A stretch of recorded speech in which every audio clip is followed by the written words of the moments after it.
बिस्मिल्लाहिर्रहमानिर्रहीम। अज़ीज़ तलबा, आज हम चैप्टर 2 के शॉर्ट क्वेश्चन पढ़ रहे हैं। फर्स्ट शॉर्ट क्वेश्चन 2.1, आपके पास define unit vector, position vector, component of a vector. तो पहले हम यूनिट वेक्टर डिफाइन करते हैं। A vector whose magnitude is 1 and always represent the direction of a vector. साथ इसके मैथमेटिकली फॉर्म लिखेंगे, यानी unit vector is equal to vector divided by its magnitude. Mathematically आपने मेंशन करना है। उसके बाद पोजीशन वेक्टर की हम डेफिनेशन बयान करते हैं। A vector which represent the position of a आपके पास a point with respect to origin. इसे पोजीशन भी कह सकते हैं, location of a point with respect to origin भी कह सकते हैं।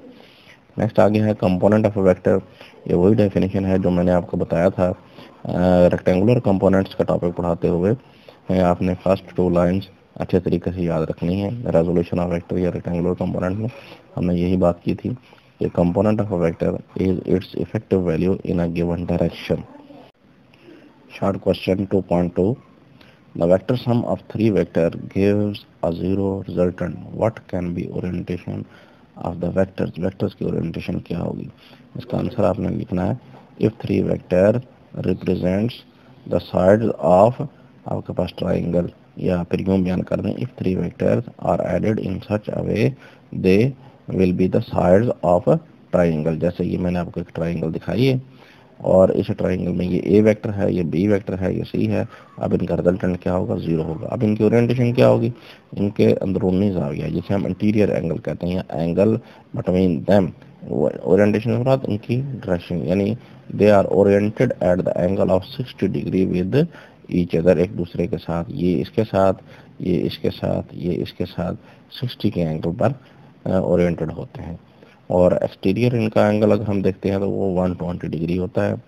उस लिहाज से भी आप लिख सकते हैं इस तरह। ये हमारे पास है, ये जो है वो ट्राइंगल बनती है। उस ट्राइंगल के तीनों साइड्स से अगर तीनों वेक्टर को ज़ाहिर किया जाए तो रिजल्टेंट आपके पास 0 बनता है। 2.9 स्मार्ट सिलेबस के मुताबिक आपका ये question, is it possible to add a vector quantity to a scalar quantity? Explain. Answer में no, it is not possible to add a vector quantity to a scalar quantity because reason क्या है अब इसकी? Vector has magnitude and direction but scalar has only magnitude. They are different in physical nature. They cannot be added. Next जो question है same उसी जवाब को poses करता है। 2.10, can you add 0 to a null vector? लेकिन 0 is a scalar quantity and null vector is a vector quantity. वही answer, scalar cannot be added with a vector quantity because vector has magnitude and direction, scalar has only आपके पास magnitude. So they are different in physical nature. They cannot be added with each other. 2.12 short question को discuss कर रहे हैं। show that the sum and difference of आपके पास 2 perpendicular vectors of equal length also perpendicular and of the same length, यानी 2 वेक्टरों का मजमुआ और उनका difference यानी फ़र्क अगर वो इक्वल लेंथ के थे तो उनका सम यानी उनका मजमुआ और उनका डिफरेंस भी परपेंडिकुलर है। अगर वो खुद परपेंडिकुलर थे और वो भी सेम लेंथ का होगा, ये हमने साबित करना है। 2 चीज़ें बतानी हैं, यानी उनका सम और डिफरेंस भी परपेंडिकुलर हो और आपके पास सेम लेंथ का भी हो, क्योंकि वेक्टर सेम लेंथ के भी हैं और परपेंडिकुलर भी हैं। उसके लिए हम कंसीडर करते हैं जो आपका क्वेश्चन है, या गिवन दैट कर लें या कंसीडर कर लें। आपके पास ये वेक्टर ए है, ये वेक्टर आपके पास बी है, ये दोनों परपेंडिकुलर हैं। ये एंगल आपको 90 का दिखाया गया है, ये एंगल जो बनाया गया है ये 90 डिग्री का एंगल दिखाया गया है। जब इनका ऐड करते हैं तो हमारे पास जो सम आता है वो हेड टू टेल रूल, ये आपके पास a प्लस बी आता है, ये हमारे पास सम है। इस तरीके से जब हम डिफरेंस लेते हैं तो the vector which has to be subtracted will be taken in reverse order, वो हम रिवर्स ऑर्डर में लेते हैं। यानी बी की अगर डायरेक्शन अपवर्ड थी तो अब हम उसको डाउनवर्ड कर लेंगे, उसके अपोजिट डायरेक्शन में लेंगे। अब वो क्या होगा? नेगेटिव बी होगा। यहाँ नेगेटिव बी लिखा गया है।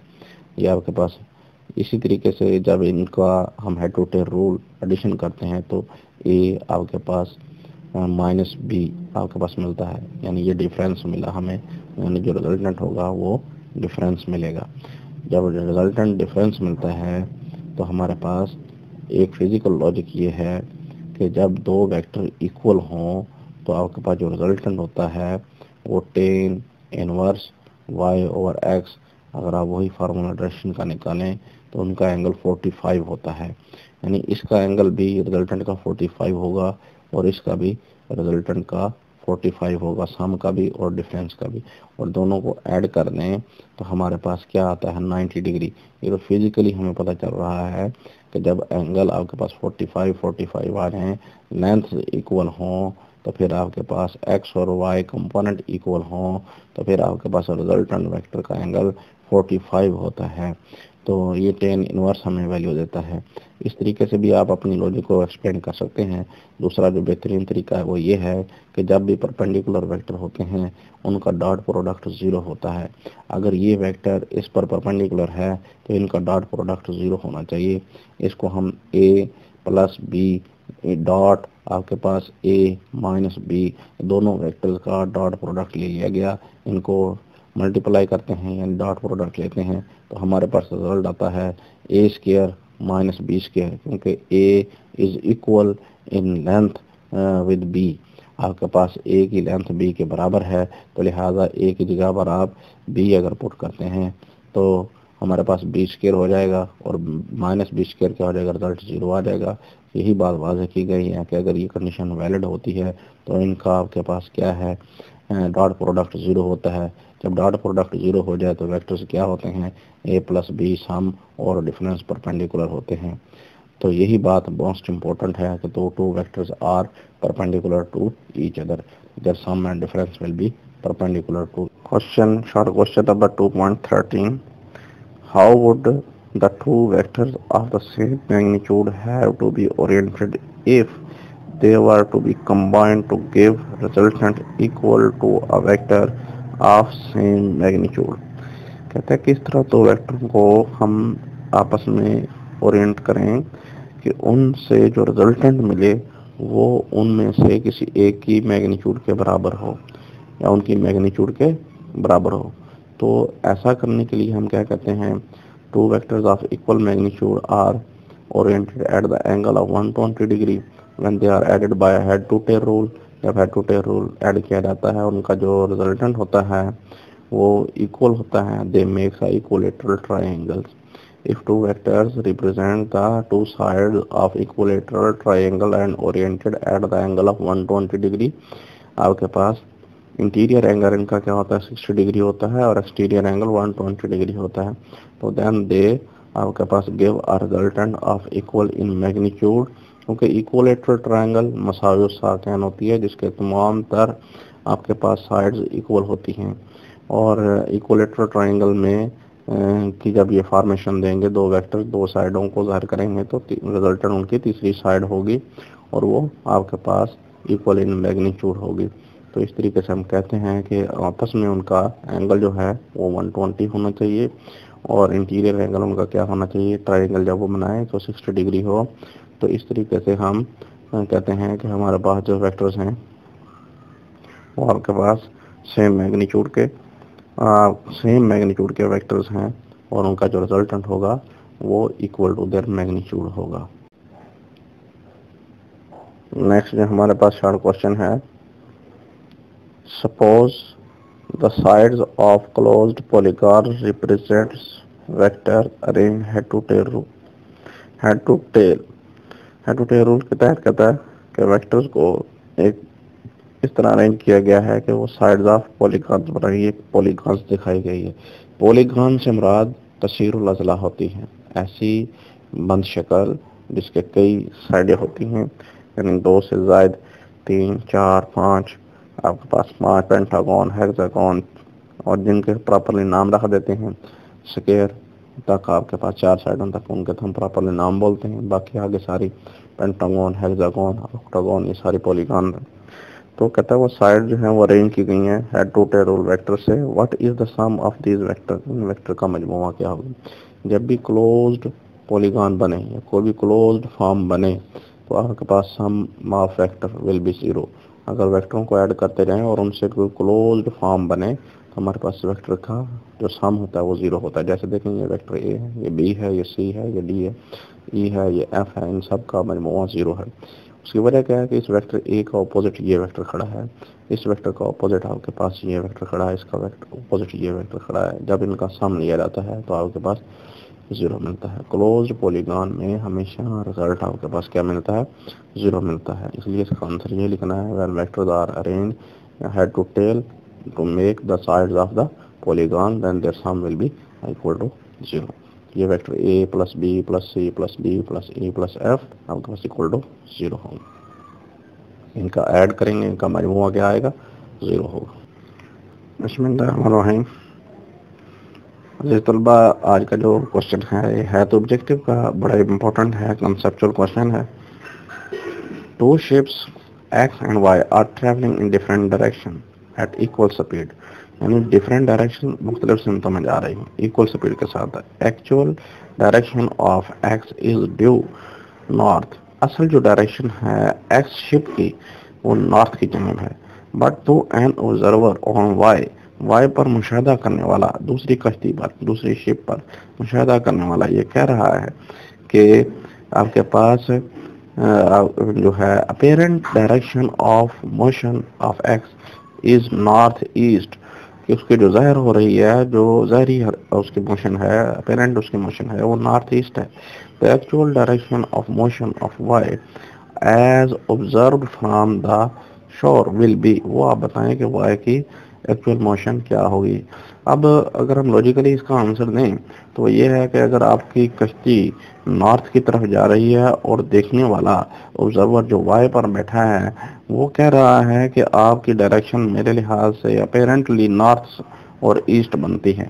अब अगर हम डायरेक्शन बनाएं, ये नॉर्थ, आपके पास ये साउथ, ईस्ट और वेस्ट, अगर आपकी कश्ती यूं जा रही है नॉर्थ की डायरेक्शन में, इस तरह नॉर्थ की डायरेक्शन में जा रही है, तो जो कश्ती वाई है वो ऑटोमेटिकली ये बात जाहिर होती है कि अगर वो कहता है कि नॉर्थ ईस्ट है तो फिर वो इस डायरेक्शन में मूव कर रहा है, यानी वेस्ट डायरेक्शन में मूव करता है। अब इसको हम पूरा मैथमेटिकली प्रूव करते हैं। हमने कहा कि वेलोसिटी ऑफ एक्स शिप वो है वी एक्स और वेलोसिटी ऑफ वाई शिप जो है वो है वी वाई। रिलेटिव वेलोसिटी दोनों की हमें बताई गई है, यानी एक के लिहाज से दूसरे की। उसने कहा कि एक्स दोनों में से एक की बताई है जो रिलेटिव वेलोसिटी, वो क्या है जो हमें बताई गई है रिलेटिव वेलोसिटी, वो है एक्स शिप की relative velocity with y v x minus we y, हमने लिख दिया। अब हम इनके वेक्टर ड्रा करने हैं अकॉर्डिंग टू हमारे पास जो मेथड है, ये स्केल डायरेक्शन में बनाया गया है। इस स्केल के मुताबिक एक्स शिप हमारे पास मूव कर रही है नॉर्थ के डायरेक्शन में, ये नॉर्थ के डायरेक्शन में, देखें ये नॉर्थ की डायरेक्शन थी हमारे पास, उस डायरेक्शन में हमने वेक्टर ड्रा कर दिया। और जो अपेरेंट उसकी डायरेक्शन है वो ये बताई गई है, उसने नॉर्थ ईस्ट, ये नॉर्थ है, ये आपके पास ईस्ट है, ये नॉर्थ और ये ईस्ट, उसी डायरेक्शन में हम नॉर्थ और ईस्ट की डायरेक्शन में ये अपेरेंट आपके पास डायरेक्शन दिखा दी। अब ये वेक्टर हमारे पास ओ ए बन गया और ये वेक्टर हमारे पास ओ बी बन गया। अब हमारे पास जो इनका रिजल्टेंट वेक्टर है वो हमने देखना है, क्योंकि इसकी टेल से मिल गई है। अब हम इस पॉइंट से जो हमारे पास ए है उसको अगर बी से मिलाएं तो ये ए बी एक वेक्टर आता है। ये ए बी कैसा वेक्टर होगा? या तो ये वाई शिप की डायरेक्शन को जाहिर करेगा, ये उसी पोजीशन को जाहिर करता है। अब हम देखते हैं इस वेक्टर को head to tail rule calculate करके। हमारे पास ओ से ए एक वेक्टर है और ए से बी ये दूसरा वेक्टर है, और इनका रिजल्टेंट क्या बना हुआ है? O B. ये हमने लिखा O A plus A B is equal to O B. अब हम ए बी जब कैलकुलेट करते हैं ओ ई को उठाकर इस साइड पर ले आए, ओ ए को उठाकर इधर लाते हैं तो ओ बी इज माइनस आपके पास क्या हो जाता है? ओ ए। अब वैल्यू पुट कर दे, अगर हम वही वैल्यू पुट करें जो वेलोसिटीज के लिहाज से हमने मेंटेन की थी, हमने कहा था कि नॉर्थ डायरेक्शन में हमारे पास जा रहा है एक्स शिप वाला, एक्स शिप हमारे पास उसकी क्या है हमारे पास? वो हमारे पास ओ ए है, ओ ए की ये वैल्यू आ गई वी एक्स। और इसी तरह ओ बी में जो हमारे पास है वो रिलेटिव वेलोसिटी है, यानी v x minus we y पहले लिखेंगे क्योंकि हम उठाकर इधर ले आए थे, अब ये माइनस में हो गया है, तो माइनस वी एक्स आपके पास माइनस माइनस वी एक्स से कट जाएगा तो रिजल्ट क्या आता है minus we y. V y तो वो वेलोसिटी है जो हमारे पास वाई शिप की है, वाई शिप जिस डायरेक्शन में जा रहा है। अब वो आ गई हमारे पास negative velocity minus we Y. ये कह रहे ये बात इंडिकेट कर रही है कि जो वी वाई है opposite direction to the A B होगी। जो ए बी की डायरेक्शन हमने बनाई है उस डायरेक्शन के ऑपोजिट होगी। तो यही बात हमने लिखा है कि नेगेटिव साइन हमें शो करता है कि आपके पास जो वी वाई है वो opposite to the A B होगी। It means that the ship आपके पास Y moves opposite to the A B. A B की डायरेक्शन हमने यूं मार्क की है क्योंकि हमने इसको रिजल्टेंट डिक्लेयर किया था ओ बी को। अब ये डायरेक्शन के ऑपोजिट क्या होगी, इस डायरेक्शन में होगी। इस डायरेक्शन में हमारे पास ये हमने दिखाई है कि ये डायरेक्शन हमारे पास आएगी, इसे हम कहते हैं वेस्ट डायरेक्शन। ऑप्शन आपकी बनती है वेस्ट डायरेक्शन। लॉजिकली भी हमारी बात क्लियर होती है और मैथमेटिकली भी बात क्लियर होती है कि वेस्ट डायरेक्शन में शिप मूव करेगी। क्वेश्चन 2.16 हमारे पास शॉर्ट क्वेश्चन जो है, horizontal force F is applied to आपके पास a small object B of mass m at rest on the smooth plane inclined at angle theta to the horizontal shown in figure। ये figure दिखाई गई, ये inclined plane पर object P पड़ा है। The magnitude of the resultant force acting up and along the surface of the plane on the object is। resultant magnitude of the force कितनी होगी, up और डाउन जो अमल कर रही हैं फोर्सेस उनकी पूछी गई है बात आपसे। अब देखें ऐसे क्वेश्चन जब आते हैं इनको हम एनालाइज करते हैं। हमारे पास ये है वो पॉइंट पी, इसका आंसर देने के लिए ये क्वेश्चन जो हमारा है 2.16 का सेकंड पार्ट है, ये भी ऑब्जेक्टिव टाइप का है। इसमें ऑप्शन दी गई हैं तो फर्स्ट ऑप्शन हमारे पास बनती है। हम उसको ज़रा मैथमेटिकली देख लेते हैं कि उसका सोल्यूशन क्या है, क्योंकि रीज़न के साथ हमने इसको एक्सप्लेन कर देना है। तो अब आपने देखना ये है कि इस पॉइंट P के ऊपर जो ऑब्जेक्ट पड़ा है, ये ऑब्जेक्ट मैंने दिखाया है, दायरा लगाया है, इसकी मैस हमें डाउनवर्ड एक्ट कर रही है और इस फोर्स यूं अमल कर रही है। नॉर्मल रिएक्शन इस सरफेस पर परपेंडिकुलर होता है, इस प्लेन पर जो इंक्लाइन प्लेन है इस पर ये नॉर्मल रिएक्शन परपेंडिकुलर है। अब हम इस फोर्स को अगर हम रीड्रा करें और इसको एक कंपोनेंट बनाए तो एक कंपोनेंट ये बनता है और एक कंपोनेंट हमारे पास ये बनता है।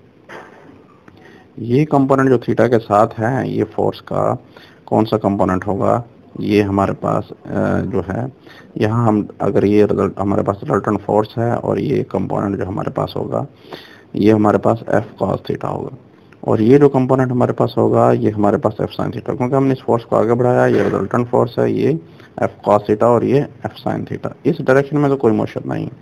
नॉर्मल डायरेक्शन को अगर देखें वो अपवर्ड डायरेक्शन में है और वेट अगर हम देखें तो वो हमारे पास डाउनवर्ड है। तो फिर ये हमारे पास वेट को रिजॉल्व करें, एक कंपोनेंट ये मिलता है, एक कंपोनेंट ये मिलता है, यानी ये कंपोनेंट हम इधर रिजॉल्व कर देते हैं एम जी साइन थीटा, ये एम जी कॉस थीटा आपके पास आ गया। दोनों एफ साइन थीटा और एम जी कॉस थीटा मिलकर बैलेंस हो जाते हैं नॉर्मल डायरेक्शन के साथ। जो हमारे पास इंक्लाइन प्लेन के साथ जो कंपोनेंट एक्ट कर रहे होते हैं वो एफ कॉस थीटा और एम जी साइन थीटा होते हैं। ये ऑपोजिट डायरेक्शन में है, जब ऑपोजिट डायरेक्शन में है तो इनका डिफरेंस आएगा एफ कॉस थीटा माइनस, ये हमारे पास डायरेक्शन पॉजिटिव होती है और ये डायरेक्शन नेगेटिव होती है, माइनस एम जी इनका रिजल्टेंट, यानी दोनों को ऐड करेंगे तो minus m g sine theta होगा। तो इसलिए हम फर्स्ट ऑप्शन को कहते हैं कि करेक्ट है, क्योंकि ये वही ऑप्शन है जो हमारा आंसर डेवलप हो रहा है इस डायग्राम से। और question 2.17 all the components of a vector a1 a2 were reverse, how would this after. आपके पास फिर ये कैसा होगा जब हम इसको इस तरीके से ऑपरेट करेंगे, a1 क्रॉस a2 यानी उनकी क्रॉस प्रोडक्ट ली जाएगी। कंपोनेंट को रिवर्स करके उनकी क्रॉस प्रोडक्ट लेने पर हमारे पास क्या होगा, no change will be produced.